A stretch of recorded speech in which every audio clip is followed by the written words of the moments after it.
Assalamualaikum warahmatullahi wabarakatuh, Ustadz. Waalaikumsalam warahmatullahi wabarakatuh. Masya Allah. Alhamdulillah, suara jelas Ustadz di sini. Alhamdulillah, alhamdulillah. Masya Allah. Sehat Ustadz? Alhamdulillah sehat afiat. Sehat ya. Ya, kalau tidak sehat, tidak mungkin Ustadz bisa menyampaikan tausiahnya ke kita hari ini. Baik Ustadz, Ya, ada alhamdulillah. ada pertanyaan yang ingin kami sampaikan kepada Ustadz Joban ya. Kita tahu Ustadz sebagai seorang pendakwah di dunia barat begitu. Dan kita ingin melihat apa yang terjadi di Palestina saat ini, di Timur Tengah. Ya. Dengan apa yang sedang terjadi sekarang ini di Gaza, di mana jumlah korban terus bertambah dan kerusakan serta kebiadaban Zionis semakin nyata, banyak orang kini mulai bertanya, Ustadz, di mana Allah begitu ya? Mengapa Allah membiarkan semua ini terjadi? Bukankah Allah Maha Kuasa dan bisa menghentikan kekejaman ini? Kita tahu bahwa saudara-saudara kita yang ada di jalur Gaza, Palestina yang sudah syahid mungkin hari ini sudah tembus lebih dari 50.000 orang begitu Ustadz, dan kebanyakan adalah wanita dan anak-anak. Nah Ustadz, bukankah Allah juga telah berjanji yang artinya Ustadz, jika kalian membela agama Allah, maka Allah akan membela kalian dan meneguhkan kedudukan kalian. Nah, kita lihat sekarang Ustadz, saudara-saudara kita di Gaza sedang membela agama Allah dengan segenap jiwa dan raga mereka.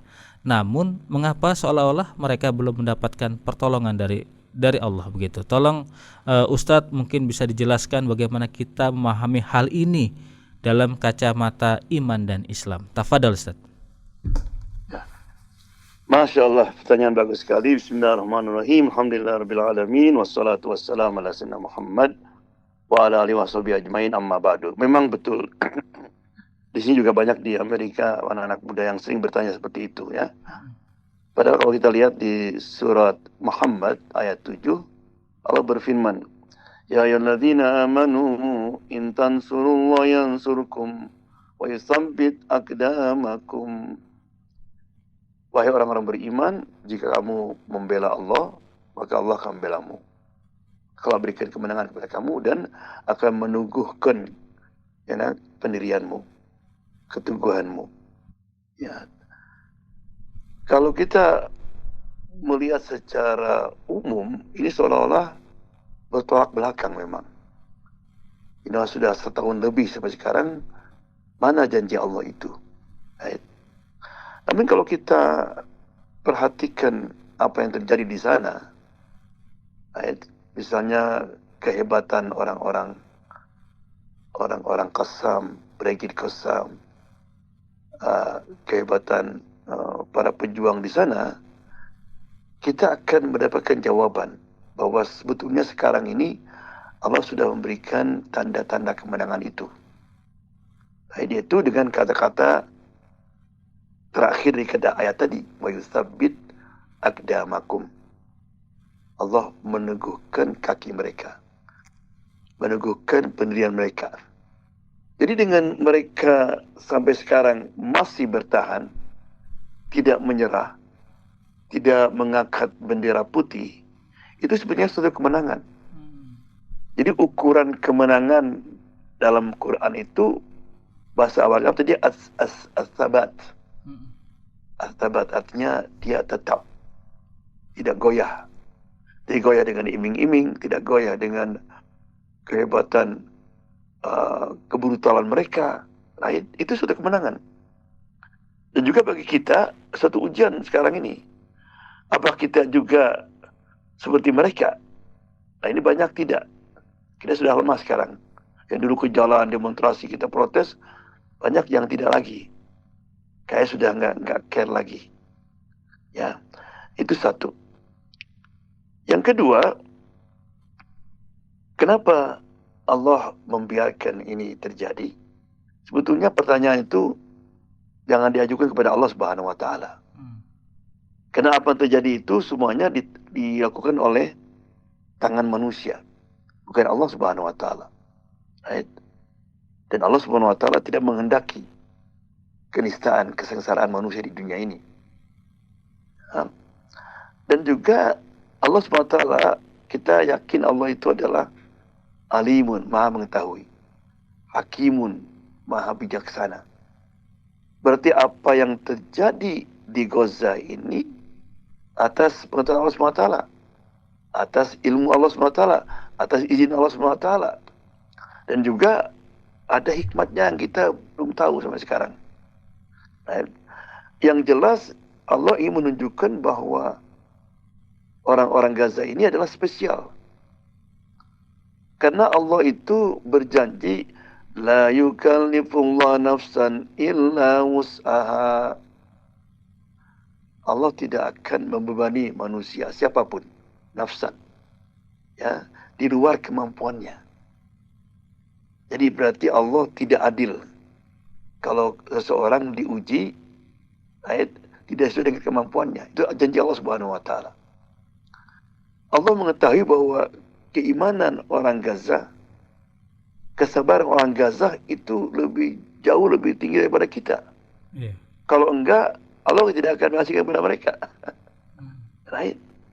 Karena kalau kita lihat memang usaha kemampuannya, subhanallah.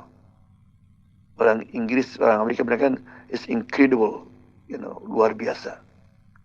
Ya, meskipun penderitaan yang mereka hadapi sekarang ini, kehilangan semua keluarganya, kehilangan tempat tinggal, kelaparan. Apa yang kita dengar dari mulut mereka yang keluar? Apa? Komplain. Why me? Gak ada. Alhamdulillah. Inna lillahi wa inna ilaihi raji'un. Itu yang kita sering dengar dari mereka. Jadi itulah kenapa banyak orang Amerika, orang Barat yang masuk Islam. Saya couldn't believe, man. Right? Ya. Kita yang nonton mereka di YouTube dan sebagainya, right? Malah kita yang takut, kita yang putus asa kadang-kadang. Right? Siapa yang sedang menghadapi ujian berat ini? Kita. Kita nonton YouTube sambil minum kopi sambil ini. Itu kan, oleh karena itu maka ada salah seorang mereka ditanya, dia dari antara orang-orang yang disandera dulu pernah ngobrol gitu di nafak di gua mereka, di tunnel mereka itu. Anak muda kan, 20 tahun dari Brigade Qassam itu. Apa kamu tidak mau hidup seperti orang lain, orang di Barat, di Amerika?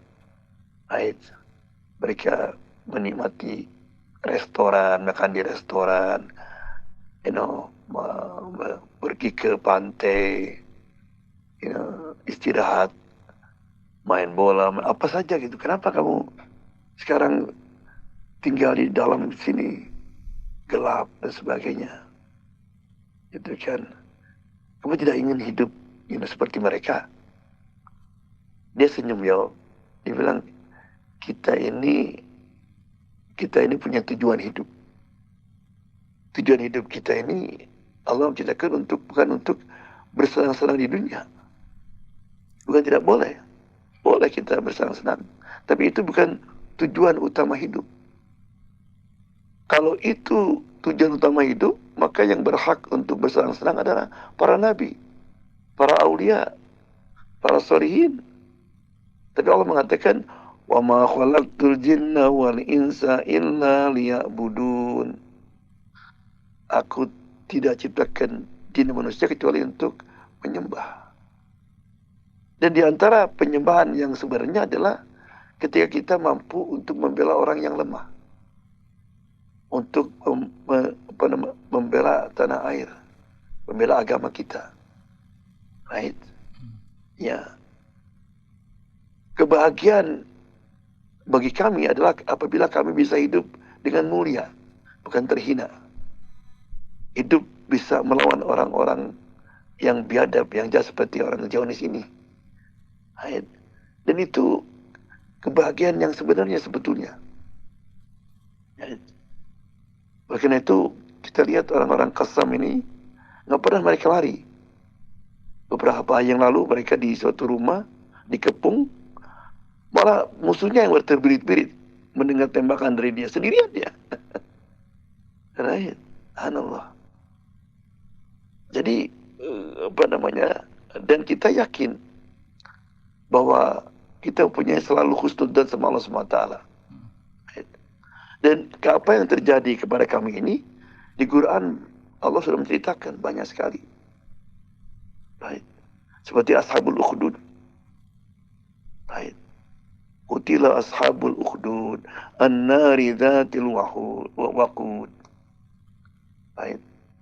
Allah SWT melaknat ashabul ukhdud, yaitu orang-orang yang dulu karena mereka membela agamanya dimasukkan ke dalam api. Apinya nyala, laki-laki perempuan. Ya, ribuan itu, puluhan ribu. Right? Dan mereka ala maf'aluna qu'ud. Mereka itu qu'ud bahasa Arabnya senang-senang berleha-leha. Jadi ketika melihat mereka itu dibantai, dibakar itu, mereka tidak ada perasaan kesihan, menangis tidak ada. Dan ini juga kita lihat banyak sekali sekarang orang-orang yang bisa membantu, bisa membela, mereka hanya melihat saja. Tapi kata Allah di situ bahwa orang-orang yang meninggal itu fawzul kabir, mendapatkan kemenangan yang luar biasa. Ya. Karena dalam sebuah ayat ketika mereka ini menghadapi hal seperti itu, ya Allah mengatakan al tarabbasu bina illa ihdal husnain. Apa yang kamu cari? Bagi kami hanya ada dua husnain, dua kebaikan. Apa itu? Imam mati syahid. Allah. Semua orang muslim mendambakan mati syahid. Surga tanpa hisab. Atau kemenangan. Allah. Kata Allah itu husnain. Right? Nah, kemenangan ini ya yang tadi saya katakan artinya mereka bisa tetap tabah, steadfast. Itu satu kemenangan, tidak menyerah. Ya. Nah, kemenangan yang sebenarnya yang Allah janjikan, kadang-kadang kita bisa menyaksikan, insya Allah, kadang-kadang tidak. Ya. Mus'ab bin Umair, Hamzah, itu tidak menyaksikan Fatah Mekah, tidak. Nabi pun demikian, Nabi Muhammad SAW tidak melihat kemenangan gemilang menumbangkan dua adik kuasa, yaitu di Roma, di Persia dan sebagainya. Baik. Tapi mereka bahagia. Kebahagiaan yang mereka dapatkan itu bukan kebahagiaan yang tidak real, ya. Kebahagiaan yang kita hadapi sekarang ini tidak real. Minum, jalan-jalan dan sebagainya. Kebahagiaan itu ketika ditanya siapa namanya, Bilal, apa puncak kebahagiaanmu? Bilang ketika saya dipukuli, disiksa, saya bilang ahad. Allah, ya. Jadi itulah jawabannya, ya. Jadi yang pertama, bahwa seperti mereka, dengan mereka tabah sampai sekarang, itu satu kemenangan. Yang kedua, dengan mereka yakin punya husnul sama Allah SWT, itu satu kemenangan. Ya, yang sekarang ini tugas kita ini yang menyaksikan, mari kita apapun yang kita bisa lakukan, kita lakukan dengan protes, dengan ikut apa yang kita lakukan lah melalui Instagram atau TikTok, apa saja. Itu suatu partisipasi. Dan yang terakhir doa. Dan ingat ketika berdoa, jangan doa biasa. Bayangkan itu anak kita, ibu kita yang sedang menderita. Betul-betul kita malam-malam berdoa kepada Allah Subhanahu wa taala. Ya. Jadi mudah-mudahan Allah Subhanahu wa taala memberikan kemenangan yang gemilang di waktu yang dekat, insyaallah. Jazakallahu khair. Assalamualaikum warahmatullahi wabarakatuh. Waalaikumsalam warahmatullahi wabarakatuh.